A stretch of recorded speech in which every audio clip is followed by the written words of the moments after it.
Bonjour à tous, je vous salue dans le nom de Yeshua.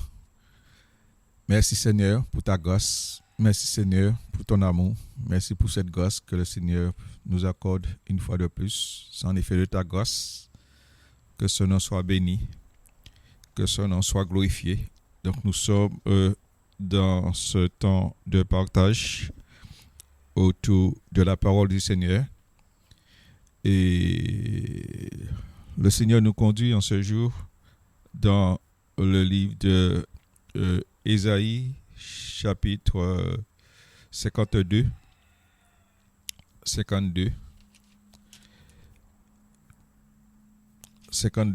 à partir du verset 13, le serviteur de l'Éternel.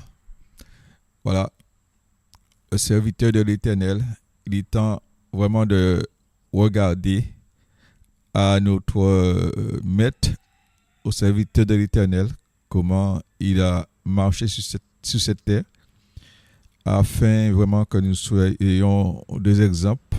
Il est vraiment le modèle par excellence. Voilà, sa vie nous parle, sa vie nous enseigne. Voilà, il dit que, Ésaïe 52, verset 13, « Voici mon serviteur prospérera, il sera haut placé, élevé et exalté à l'extrême, de même que beaucoup ont été stupéfaits à son sujet, tant son apparence d'homme a été défigurée, sa forme de fils d'humain, sa forme de fils d'humain, pardon. De même, il aspergera beaucoup de nations. Devant lui, les rois fermeront la bouche, car ils verront ce qui ne leur avait pas été raconté, et ils considéreront ce qu'ils n'avaient pas entendu. Voilà. Et le Seigneur nous montre que son serviteur va prospérer. Et lorsque nous voyons comment notre Maître Jésus-Christ de Nazareth a prospéré, eh bien, il a fini sa vie sur la croix. Et finalement, la Bible dit que Dieu l'a souverainement élevé. On a vu sa venue, comment il est venu, prenant naissance. On a vu son parcours, faisant du bien à l'humanité. Et qu'est-ce qu'il a reçu comme encouragement? C'est les 40 coups moins 1. C'est le crachat du vinaigre. Voilà, les insultes. Son vêtement a été partagé. Voilà. Et qui a besoin de résurrection? Eh c'est celui qui est mort, a besoin de résurrection. Voilà. On l'a cloué à la croix. On l'a mis dans un tombeau. Et le Père l'a souverainement élevé. Mais tout ça a été voulu par le Père. Donc toi qui te dis serviteur de l'Éternel, et en effet nous sommes un royaume de sacrificateurs, donc nous devons avoir les yeux fixés sur notre Seigneur pour savoir qu'est-ce qu'il nous attend, qu'est-ce qu'il attend les rachetés du Seigneur. Parce que vous savez que ce monde ne va pas aimer les lois du Seigneur. Le Seigneur a fait les choses droit, mais les hommes ont cherché beaucoup de détours. Et à l'heure que nous parlons, les hommes cherchent encore aujourd'hui beaucoup de détours pour ne pas se conformer à la loi du Seigneur. Et il nous dit, Ésaïe 53, le Mashiach, le sacrifice du Mashiach, serviteur de Yahweh. Qui a cru à notre prédication? Le bois de Yahweh, pour qui s'est-il découvert? Il est monté en face de lui comme une jeune plante, comme une racine en terre aride. Il n'avait ni forme ni splendeur quand nous le regardions, ni apparence qui nous le fasse désirer, le mépriser et le rejeter des hommes, homme de douleur et sachant ce qu'est la maladie, tel celui devant qui l'on cache sa face. Il était méprisé. Nous ne l'avons pas considéré. En vérité, il a porté nos maladies et il s'est chargé de nos douleurs. Mais nous avons estimé qu'il était frappé, battu par Elohim et humilié. Il a été profané à cause de nos transgressions, brisé à cause de nos iniquités. Le châtiment de notre paix a été sur lui, et c'est par ses meurtrissures que nous sommes guéris. Nous avons tous été errants comme des brebis. Nous nous sommes tournés chacun vers son propre chemin, et Yahweh a fait venir sur lui l'iniquité de nous tous. Opprimés et humiliés, il n'a pas ouvert sa bouche, semblable à un agneau qu'on mène au massacre, à une brebis muette face à ceux qui l'attendent. Il n'a pas ouvert sa bouche.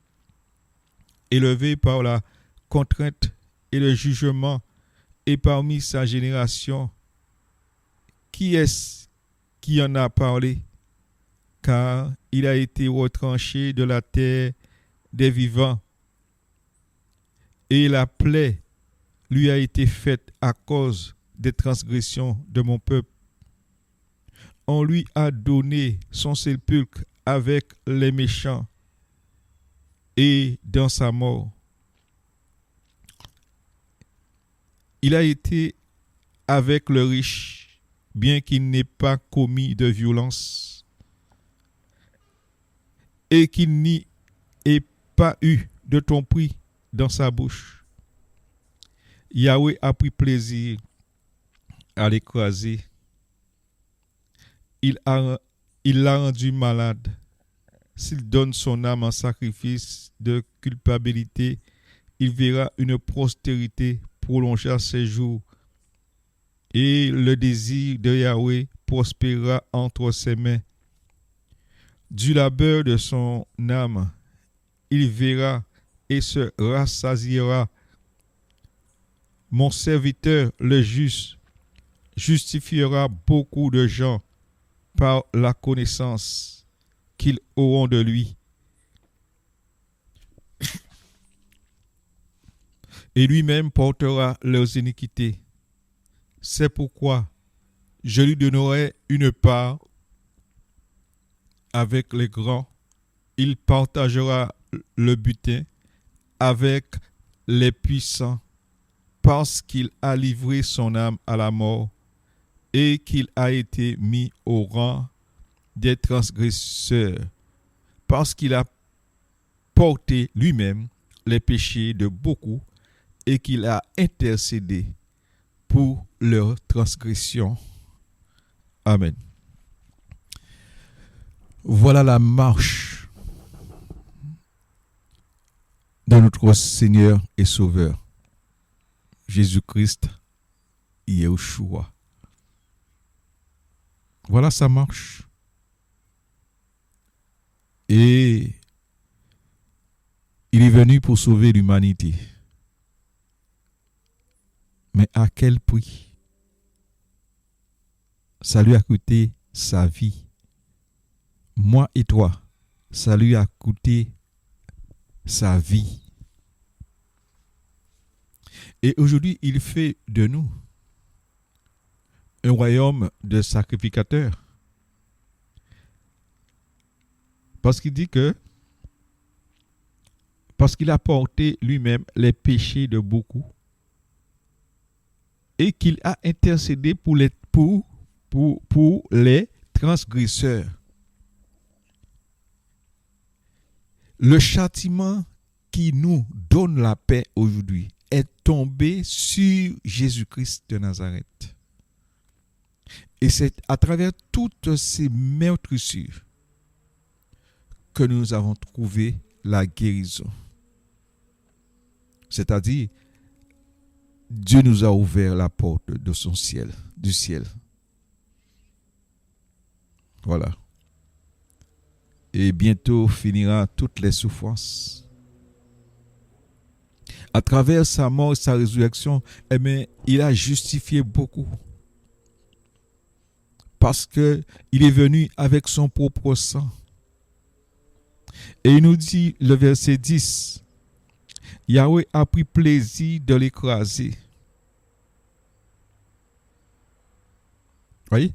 Yahweh a pris plaisir de l'écraser. Alors, en quelque sorte, notre Seigneur Jésus-Christ nous a enseigné l'écrasement. Pourquoi? Parce qu'il dit, il parle en parabole pour ses disciples. Et c'est lorsque tu chercheras son royaume et sa justice, il te révélera ces choses. Donc, il est important de passer par l'écrasement. Un jour, l'Éternel dit à Jérémie, lève-toi et descends chez le potier, et là je vais t'enseigner. Et Ésaïe obéit, Ésaïe descend. En arrivant, il voit que le potier faisait un vase, et le vase a échoué. Et le deuxième vase a réussi. L'Éternel dit à Jérémie, c'est ce que je veux faire de toi. Parce que le premier vase a échoué. Nos grands-parents, Adam et Ève, ont échoué. Et ont mis une postérité dans le péché, loin de la face de l'Éternel. Donc, en quelque sorte, nous avons tous échoué. Et Jésus vient comme le deuxième Adam aujourd'hui pour que nous puissions réussir. Mais nous savons que lorsque le potier façonne l'argile, eh bien, il faut qu'il passe l'argile dans le four à briques, là où ça fait mal, là où ça brûle. Et c'est ça aussi l'écrasement du Seigneur. Parce que lorsque le feu passe quelque part, eh bien, c'est la purification. Vous savez, si on a une bête morte et qu'on ne le brûle pas, eh bien, ça va sentir. Mais si tu brûles, eh bien, il n'y aura pas d'odeur. C'est pour cela que Jésus nous fait passer par l'écrasement pour ne pas dégager des mauvaises odeurs, c'est-à-dire nos paroles. Donc, le serviteur de l'Éternel doit passer par l'écrasement.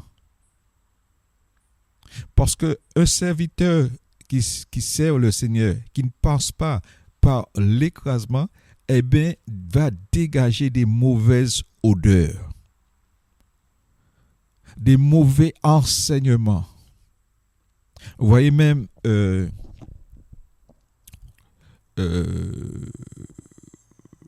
comment dirais-je, ce mot m'échappe là.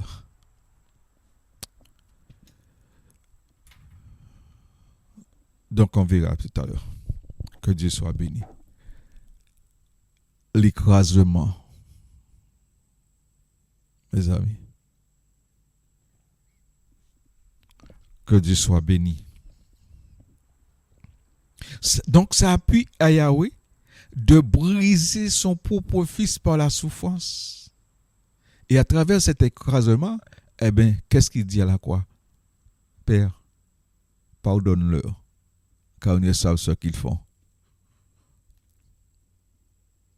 On voit que notre Seigneur Yeshua était toujours dans la prière.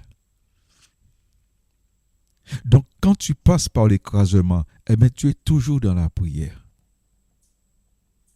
Parce que si tu ne passes pas par l'écrasement, tu seras dans le murmure, tu seras dans le jugement, tu seras dans les critiques. Tu te verras meilleur que l'autre. Parce que l'écrasement te donne à porter la charge de l'autre. Il a porté nos maladies, il a porté nos infirmités. Voilà, il s'est livré lui-même en rançon pour l'autre, pour nous. Car Elohim a tant aimé le monde qu'il a donné son Fils unique, afin que quiconque croise en lui ne périsse point, mais qu'il ait la vie éternelle. Beaucoup de foyers n'arrivent pas à bout parce qu'il n'y a pas de l'écrasement. Ils ne laissent pas Dieu leur écraser.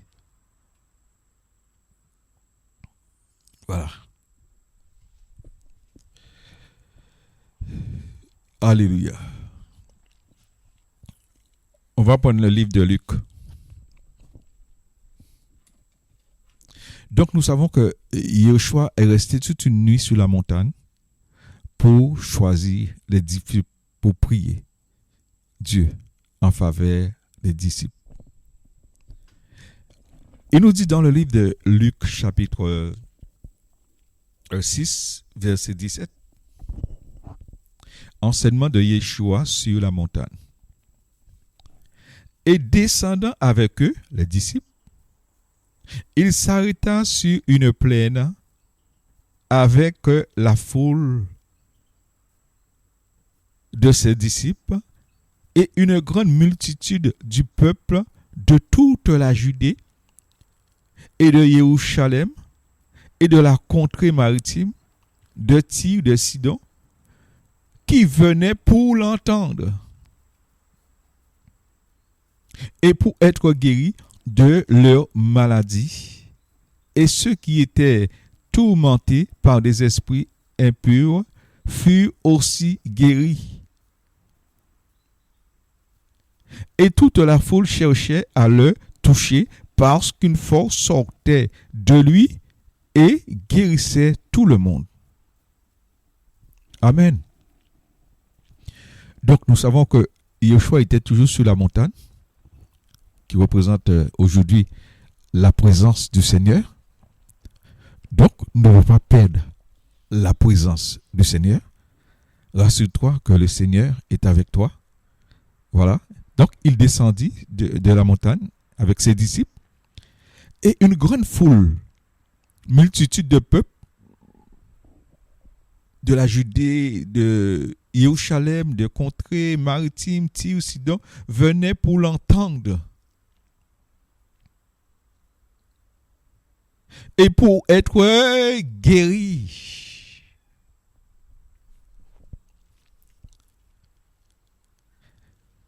De leur maladie. Et ceux qui étaient tourmentés par des esprits impurs aussi guéris. Et toute la foule cherchait à le toucher parce que une force sortait de lui et guérissait tout le monde.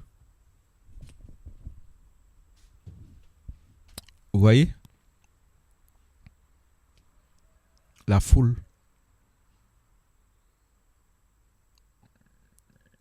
Pensons-nous que la foule était là pour devenir son disciple?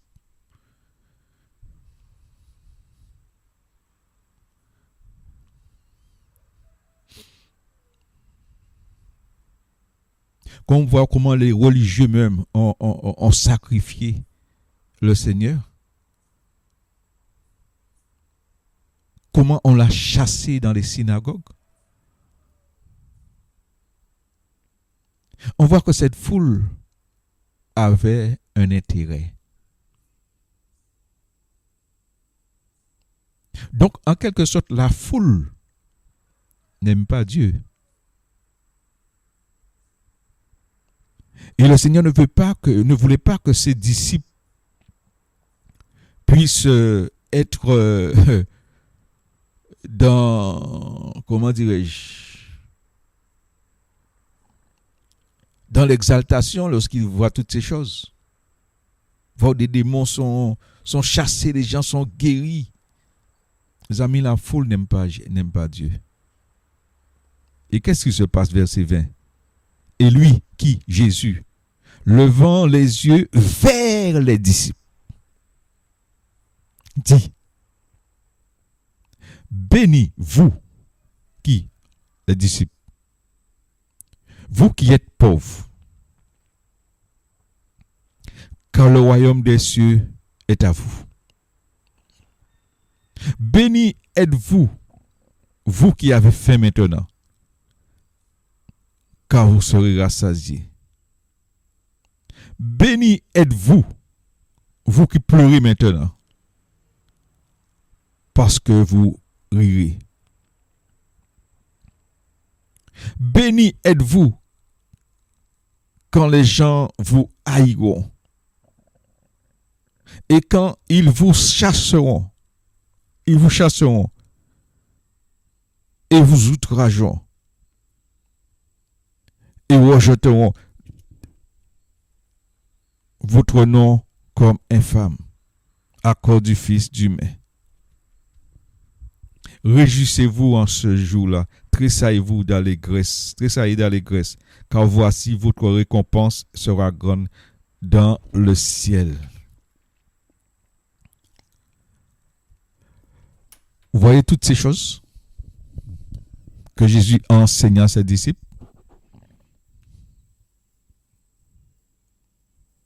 Pour que tu puisses te réjouir quand on te critique, il faut que tu sois écrasé. Donc, en quelque sorte, Jésus enseignait à ses disciples l'écrasement. Parce que nous voyons très bien que Pierre, eh bien, quand Jésus leur annonçait qu'il doit passer par la mort, Jésus dit, et Pierre dit, j'irai avec toi, je ne te renierai pas. Même s'il fallait mourir pour toi. Pierre n'avait pas compris. Oui. Pierre n'était pas encore écrasé. Et nous voyons qu'il a renié. Donc, un disciple, un serviteur de l'Éternel qui refuse l'écrasement, eh bien, va écraser les autres. Parce qu'il n'a pas refusé l'écrasement.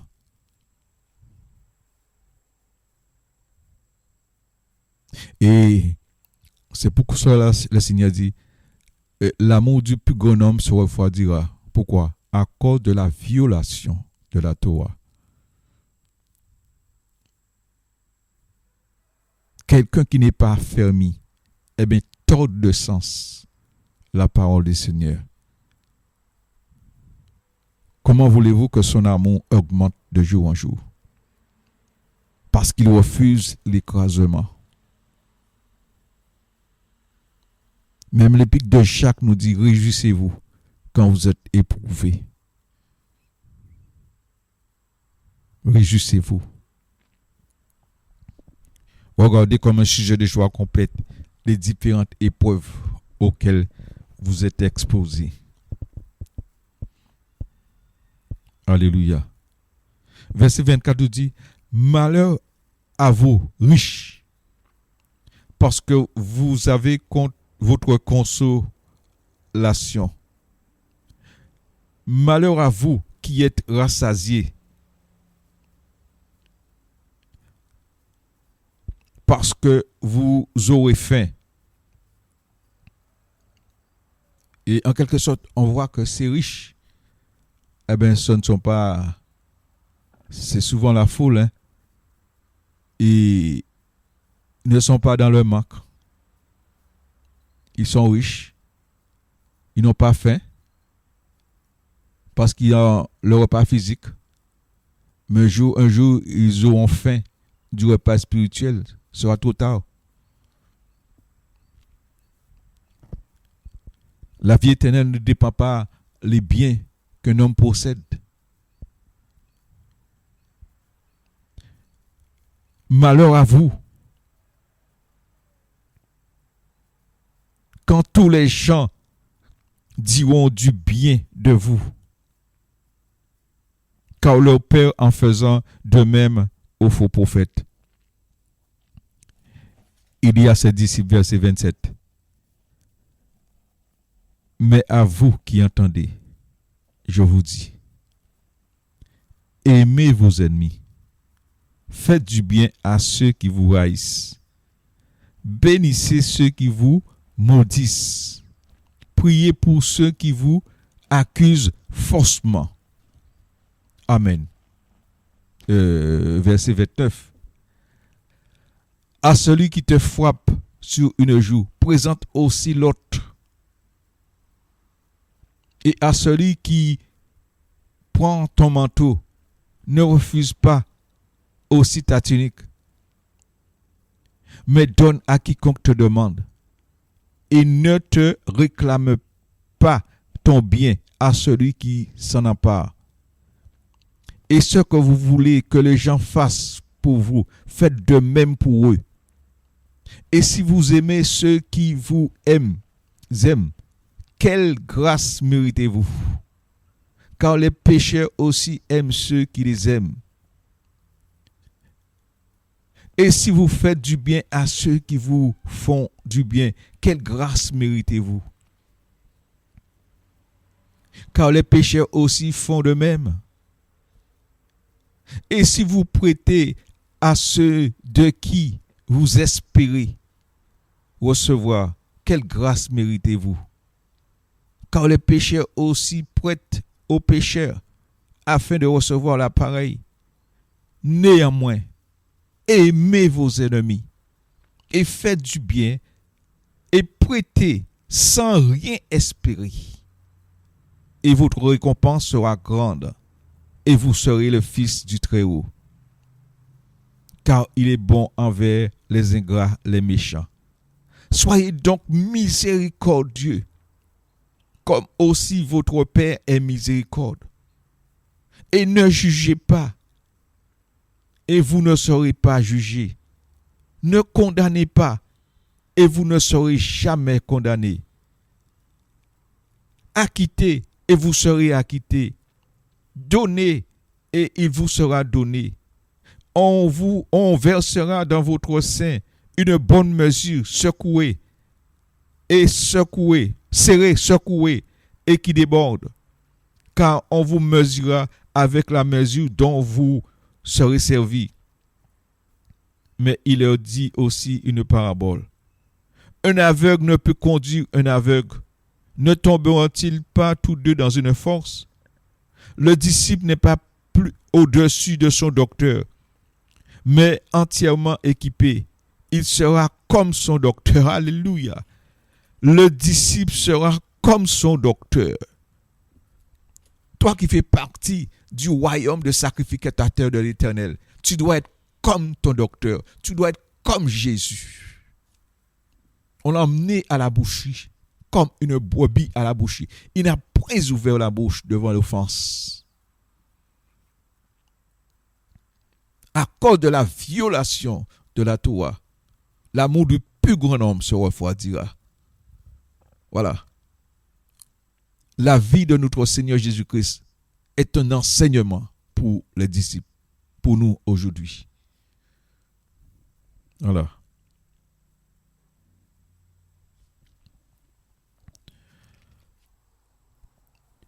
Il nous dit verset 41. Mais pourquoi regardes-tu la paille qui est dans l'œil de ton frère et n'aperçois-tu pas la poudre qui est dans ton œil? Comment peux-tu dire à ton frère, laisse-moi enlever la paille qui est dans ton œil, toi qui ne vois pas la poudre qui est dans ton œil? Hypocrite, ôte premièrement la poudre dans ton œil, et alors tu verras clairement pour ôter la paille qui est dans l'œil de ton frère. Donc, on voit comment le disciple doit se discipliner. Quand la Bible dit que toute écriture est inspirée de Dieu pour corriger, pour convaincre, la parole de Dieu est notre miroir. Et c'est là où nous allons analyser notre cœur. Est-ce que je suis réellement disciple? Parce que le Seigneur nous dit que si vous avez l'amour les uns pour les autres, c'est à ceci qu'on reconnaîtra que vous êtes mes disciples. Donc, on reconnaît un disciple du Seigneur par l'amour qu'il a pour la parole, par les fruits qu'il manifeste, non pas par les œuvres, mes amis. Et c'est pour cela que quand cette foule est venue vers Jésus, beaucoup le touchaient pour être délivrés, pour être guéris. Mais Jésus tourna les yeux vers les disciples et commença à l'enseigner pour que les disciples ne puissent pas être séduits par les miracles. Mais un disciple doit être discipliné. Et à travers sa parole, Dieu nous donne le discernement pour savoir si nous sommes écrasés. Deux hommes ne peuvent marcher ensemble si auparavant ils ne se sont pas convenus en chemin. Et de là, on aura le discernement pour savoir celui qui marche avec toi, est-ce qu'il est passé par l'écrasement. Mes amis.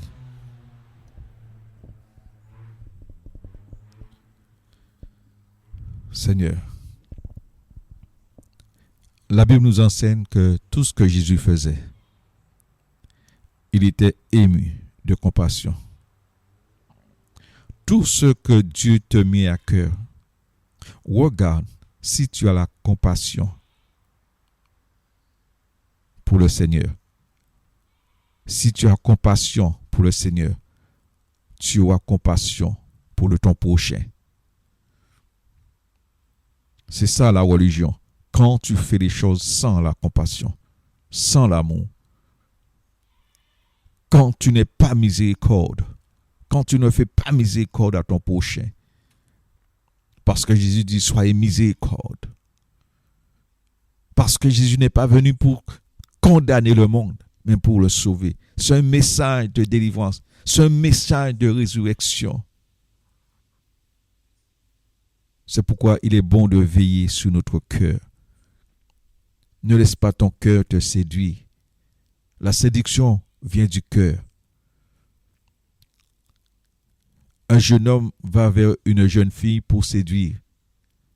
Eh bien, il dit des paroles de séduction et ça va toucher le cœur. Vous voyez? Que le Seigneur te donne le discernement. Tout ce qui brille n'est pas forcément de l'or.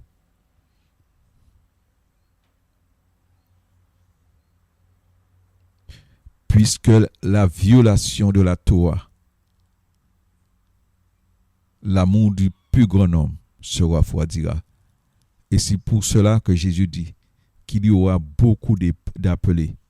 Beaucoup viendront en mon nom, dit c'est moi qui suis le Christ. Ils égareront beaucoup. Parce qu'ils ne sont pas passés par l'écrasement. Ça a plu à Dieu de briser son propre fils par la souffrance. mes amis, par la souffrance. Donc, Jésus est l'offrande par excellence. Et il ramène, il a prié pour beaucoup d'âmes. Et même aujourd'hui, il intercède en nos faveurs. L'écrasement, ça fait mal. Quand tu vois que tu es incompris, ça fait mal. Et tu as raison, ça fait mal.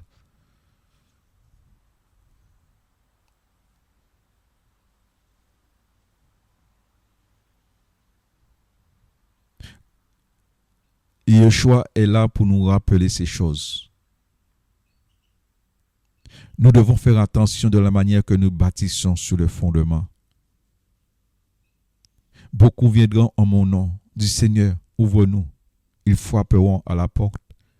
Quand le maître de maison se lèvera et fermera la porte, ceux qui sont dehors viendront et frapperont. Jésus leur dira, je ne vous ai jamais connu. Retirez-vous de moi, ouvriers d'iniquité. Car beaucoup se sont appuyés sur les bénédictions, les miracles.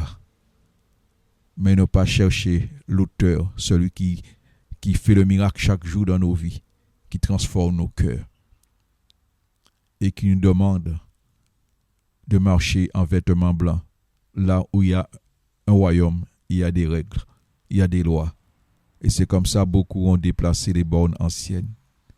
Il faut revenir aux fondations de la parole du Seigneur. Que Dieu nous bénisse, bien-aimés.